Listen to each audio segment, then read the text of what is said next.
Hello and welcome to another Cliff Reviews Art House. This time I'm reviewing the film The Mastermind, directed by Kelly Reichardt. I've really enjoyed all of Kelly Reichardt's films. My favourites are her most minimalist works, particularly Mink's Cutoff and Old Joy. Both are, in my view, outstanding. That ability to say so much with so little is what Reichardt does best. Reichardt varies the degree to which her films follow a defined narrative. Sometimes, as in First Cow, she does introduce more story and gets the balance exactly right, blending her quiet observational style with a story that unfolds beautifully and with emotional weight. The Mastermind is, for me, her least successful film. It has a much clearer narrative than most of her work. It is essentially a heist movie, but the added structure seems to work against her strengths rather than enhance them. I certainly don't think it's unreasonable for a filmmaker to not keep doing exactly the same thing, so I can admire her attempt to do something a little different. And there are good things to say about this film. Josh O'Connor is fantastic in the lead role. He gives an excellent performance, subdued, quietly broken, and almost always on screen. It's a deeply controlled performance, full of restraint and depth.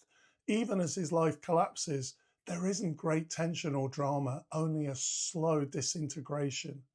The cinematography is one of the film's stronger points. It has a richly textured early 1970s aesthetic. Yet Reichardt's minimalism is still there. At times, the camera lingers in moments of inactivity, creating space around the characters so that the domestic and the banal take on a quiet intensity. Critics have been glowing in their praise for this film, but I was a little disappointed.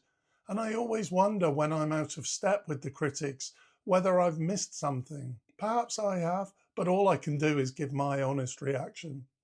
So what didn't I like? Generally, I really didn't care about these characters. Even in the most minimalist films, her characters have depth. In The Mastermind, I just didn't care about any of them. O'Connor's character is, frankly, despicable, and I found it difficult to feel any real engagement with him, though he is a great character. He seems to exist mainly as a satirical figure, the bumbling, delusional criminal. The other characters feel thinly drawn and underdeveloped. Alana Haim, in particular, seems wasted here, reduced to what is almost a background role. I also had a real problem with the music in this film. The jazz score, which kind of runs almost continuously, feels misplaced. It is cool, certainly, but it doesn't serve the film.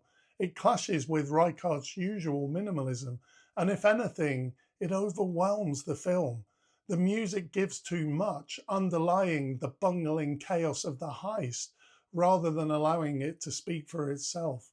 Perhaps it is meant to reflect the anxiety beneath the surface as his life begins to ravel, but to me it felt disconnected from what was happening on screen. Reichardt's minimalism has always relied on slowness, silence, and stillness, on letting time and space and her subtle soundscapes do the work that dialogue and plot often do elsewhere.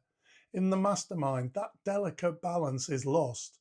The music and the story crowd the frame, filling the air that her best films leave open. Overall, I was disappointed. The Mastermind feels like it has too much story, too much music, and not enough of her usual nuance and subtlety. It has elements of a Kelly Reichardt film, but the energy is different, heavier, busier, less sure of itself. I still think it's worth watching, but I wouldn't highly recommend it. I would recommend going back and watching the fantastic Mink's Cutoff or Old Joy. Thanks for watching, and I'll see you next time.